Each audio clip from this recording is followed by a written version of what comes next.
नमस्कार. बीड प्रहार लाईव्हमध्ये आपणा सर्वांचं स्वागत आहे. आज आपल्यासोबत आहे ते वांगी शिवणी येथील युवा नेते हरिभाऊ शेळके आपल्यासोबत आहे. तो प्रवास आहे तो आता राजकीय प्रवास चांगल्या पद्धतीने चालू आहे आणि त्यांनी आता निवडणूक लढवण्याची देखील त्यांनी इच्छा व्यक्त केलेली आहे. नेमकं हरिभाऊ शेळके यांच्या पाठीमागं असणारा जो संघर्ष आहे आणि त्या संघर्षातून त्यांनी आज इथपर्यंत या खडतर प्रवासातून इथपर्यंत येणं नेमकं काय केलेलं आहे, कशा पद्धतीने त्यांना अडचणी आलेल्या आहेत आणि कशा पद्धतीने त्या अडचणीवर मात केलेला आहे, या संदर्भात आपण बीड प्रहारच्या माध्यमातून त्यांच्याशी चर्चा करणार आहोत. मी हरिभाऊ शेळके वांगी.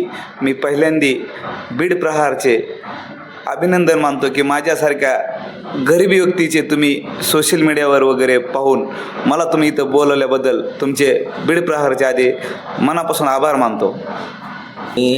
असं ऐकण्यात आलं की तुम्ही पंचायत समिती निवडणूक डेक्कन मावकानातून लढण्यास तुम्ही इच्छुक आहात. नेमकं प्रथमतः सांगा की तुम्ही कशा पद्धतीने नेमकं काय म्हणून तुम्ही निवडणूक लढवणार आहात, किंवा तुमच्या समोर असणारे जे प्रश्न आहेत, गावचे प्रश्न असतील, सर्कलचे प्रश्न असतील, की प्रथमतः तो नेमकं काय प्रश्न आहेत त्या संदर्भात. आज शेतकऱ्याची एवढी खूप मोठी येता आहे. लाईट, पाणी, वीज सगळ्या एवढ्या प्रॉब्लेम आहेत. 8 दिवसाला 3-4 दिवसाला आमच्याकडे लाईट येते. मी 8 दिवस झालं एवढं संघर्ष करतोय.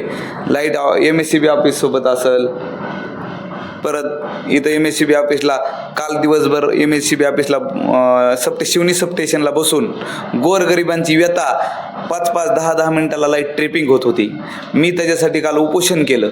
उपोषण करत असताना खूप मला तिथं बी शेतकऱ्याचा रोष माझ्या अंगावर घेण्यात आला, का की आज आमच्या भागात बिबट्याचा खूप मोठा वावर आहे.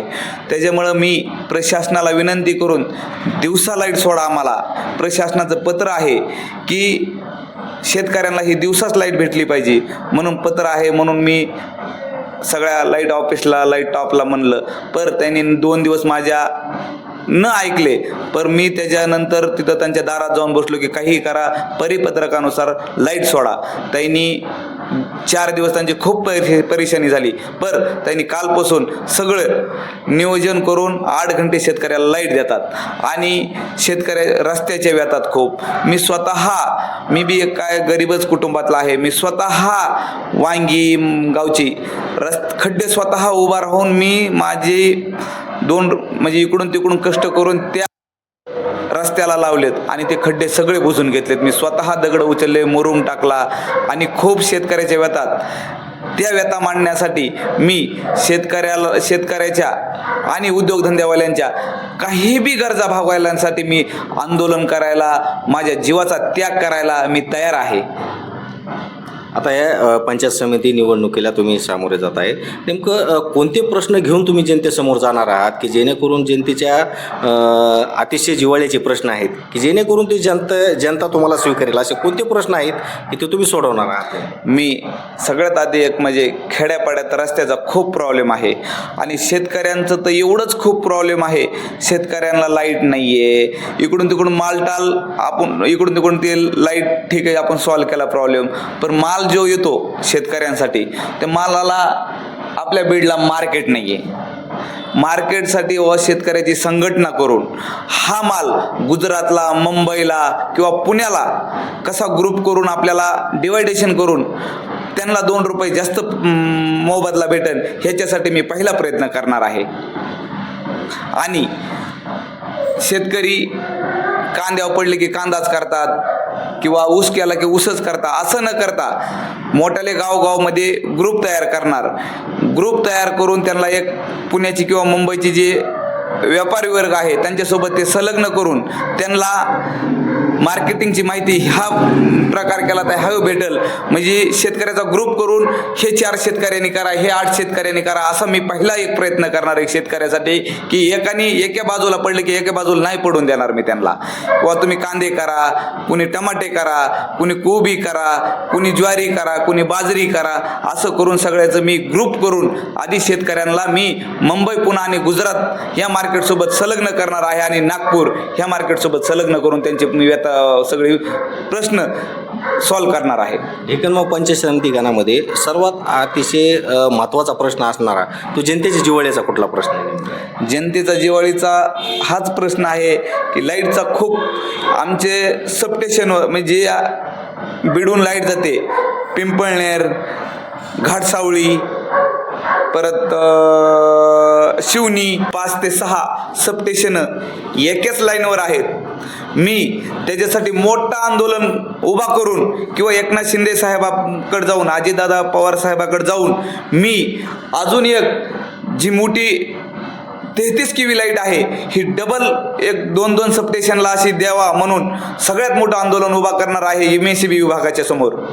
का की आज शेतकऱ्याचे जेव्हा पाणी आहे तर लाईट नाही, हा सगळ्यात मोठा प्रॉब्लेम झालेला आहे आमच्या सर्कलमध्ये पाहितलं आपण तर अनेक नेते त्या भागामध्ये आहेत, परंतु हे जे प्रश्न आहेत ते आजही ते नेते असताना देखील काय माहीत नेमकं त्या शेतकऱ्याच्या प्रश्न असतील, सर्वसामान्य जनतेचे प्रश्न असतील, याच्याकडे कोणी लक्ष द्यायला तयार नाही.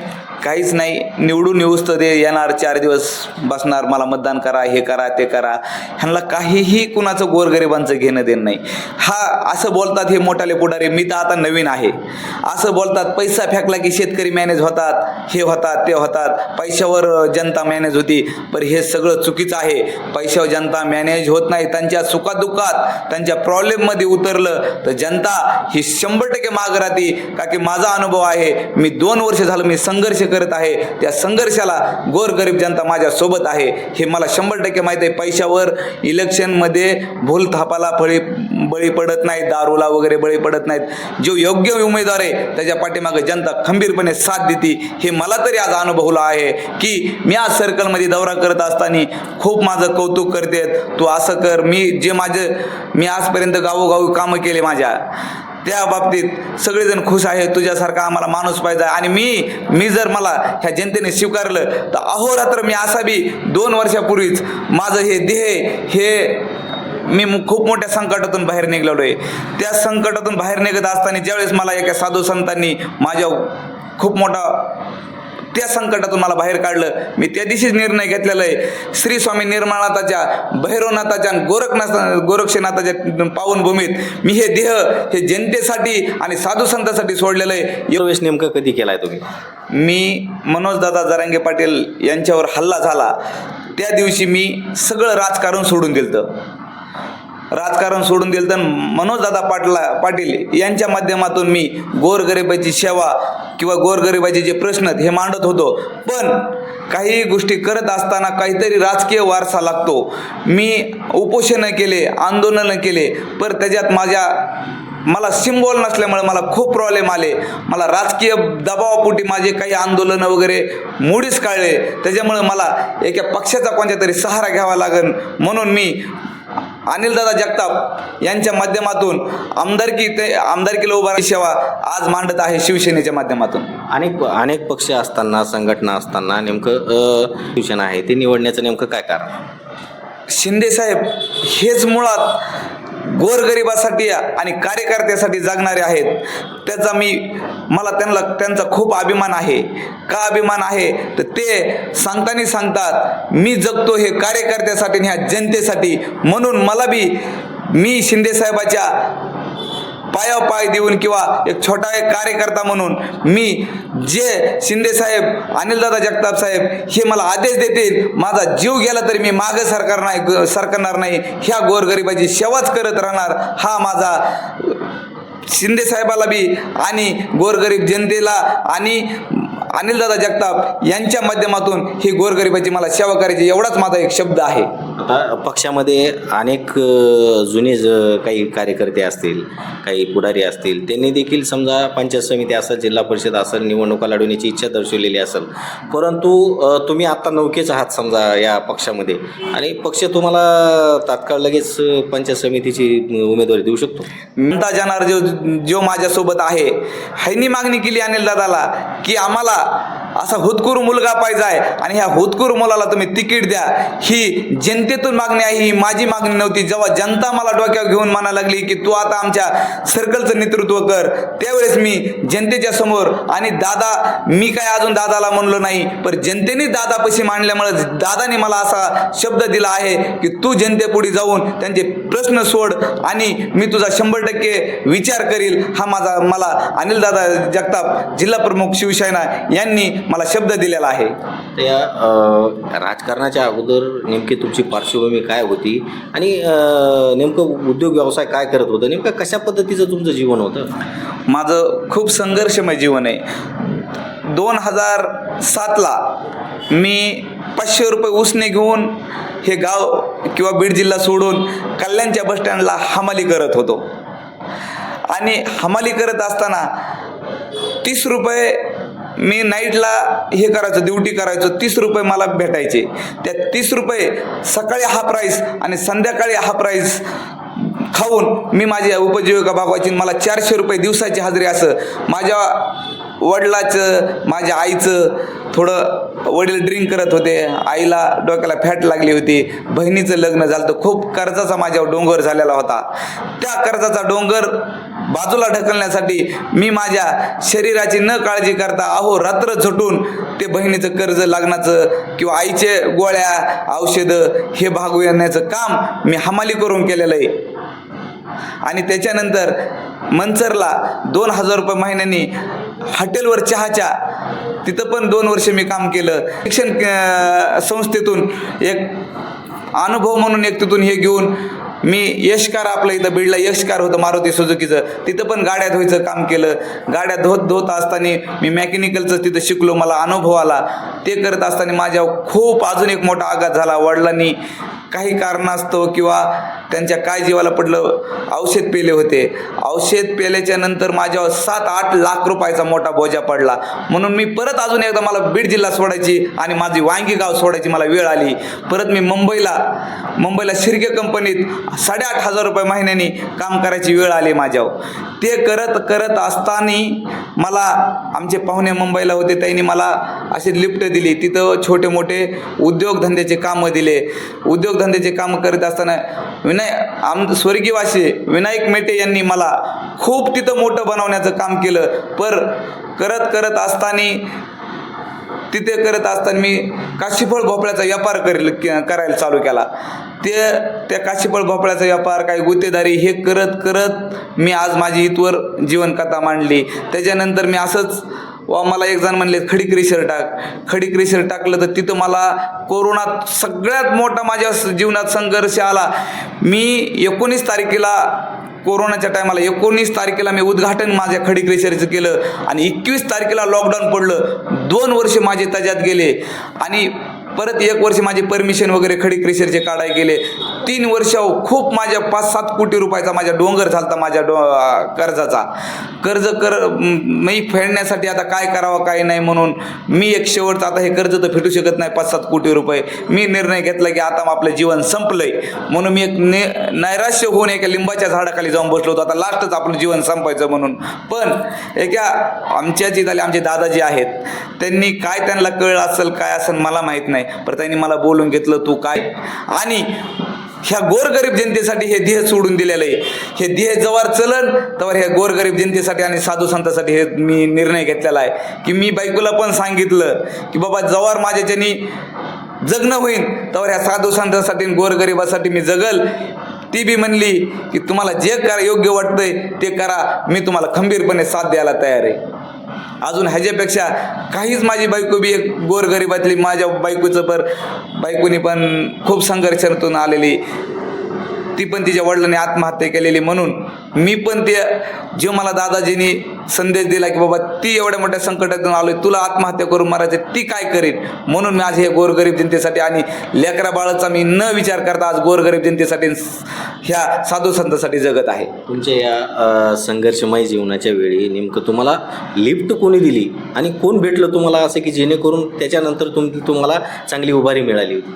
मला असं ह्या आयुष्यात खूप जण भेटले, पण मला सहकार्य करणारे आणि शब्दाचा मला हे पाहिजे होता, आधार पाहिजे होता.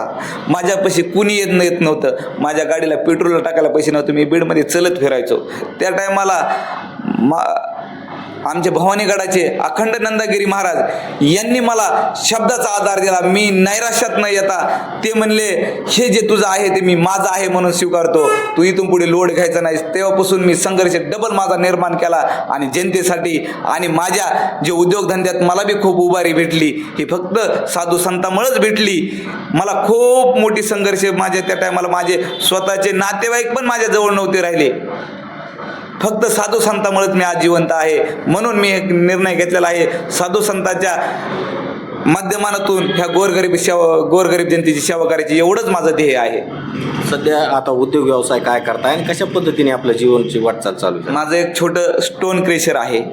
एक जीवनाची माझी उपजीविका भागण्यासाठी ते एक 2-3 हजार रुपये रोज त्याच्यातून मला भेटतो. त्याच्यावरच ह्या गोरगरीब जनतेची सेवा आणि माझा परिवार चालवतो. आणि माझे आई वडील आजारी आहेत, ही सगळी उपजीविका मी त्याच्यातूनच भागवतो. नेमकं आता पंचायत समिती लढवण्याची तुम्ही इच्छा व्यक्त केलेली आहे. नेमकं आता काय कुठली व्हिजन आहे तुमच्याकडं, नवीन असं काय आहे की जेणेकरून आता तुम्ही जनतेसमोर जाणार आहात, की जेणेकरून जनतेलाही ते असे पटतील, असे कोणते नवीन व्हिजन आहेत आणि काय तुम्ही कुठले मुद्दे घेऊन आता जनतेसमोर जाणार आहेत? मी जनतेसोबत एकच जाणार आहे की तुमचे जेही प्रश्न असतील, जे काही प्रश्न असतील ते मी सोडवायला तयार आहे. आणि एक शेतकऱ्यासाठी मी गट तयार करून त्या गटाच्या माध्यमातून मी शेतकऱ्याला मुंबई, पुणे, नागपूर, रायपूर आणि गुजरात या मार्केटला संलग्न करून त्यांची जी शेतकऱ्याची जी माल टाल निघतो ह्या मोठ्या मार्केटमध्ये न्यायचा, एवढाच माझा प्रयत्न असणार आहे. आता काय पक्षश्रेष्ठीकडे काय मागणी कराल तुम्ही की आता जेणेकरून निवडणुका तर आता काही दिवसावर येऊन ठेपल्यात, आणि पक्षश्रेष्ठीकडे नेमकं काय विनंती कराल तुम्ही किंवा तिकिटाच्या संदर्भात? पक्षश्रेष्ठीला माझी एवढीच विनंती आहे, माझ्यासारख्या खुदकुरू मला काही पैशाचं मला कमवायचे नाहीत किंवा गोरगरिबाचं रक्त शोषून माझं मोठं मला भलं व्हायचं नाही. मला पक्षाला एवढीच विनंती की मला न्याय द्या. मी तुमच्या पक्षाला काही प्रतिमा मलिन होईन पक्षाची असं कवाच वागणार नाही. पक्षाला उभारीच भेटल असं संघर्ष करून पक्ष मोठा करीन, हाच माझा प्रयत्न राहील. पक्षाला कुठं माझ्यामुळं कमी किंवा काहीतरी कमी ह्या माणसाला निवडून देऊन किंवा मला तिकीट देऊन कमी प्रतिमा होईन असं मी कोणत्याही कृत्य करणार नाही. हे होते वांगी शिवणी या ठिकाणचे हरिभाऊ शेळके, आणि ते सध्या शिवसेनेचं काम करत आहे. अनिलदादा जगताप यांच्या नेतृत्वाखाली ते काम करत आहेत. आणि त्यांनी सांगितलं की जे पक्ष जो आदेश देईल तो मला मान्य आहे, आणि पक्षाला मी विनंती करतोय की माझ्यासारख्या होतकरू आणि एका सामान्य कुटुंबातील असणाऱ्या युवकाला पक्षाने प्राधान्य द्यावा आणि मला उमेदवारी द्यावी. त्यानंतर शेतकऱ्याचे असणारा जे प्रश्न आहेत सगळ्यात महत्त्वाचे जे सर्कलमध्ये, त्या शेतकऱ्याच्या प्रश्नाला मी वाचा फोडण्याचं काम करीन आणि त्या माध्यमातून त्यांचे प्रश्न सुटतील यासाठी माझी धडपड असेल, आणि त्यासाठी मला पक्षाने न्याय द्यावा अशी देखील या ठिकाणी त्यांनी बीड प्रहारच्या माध्यमातून पक्षाला विनंती केलेली आहे.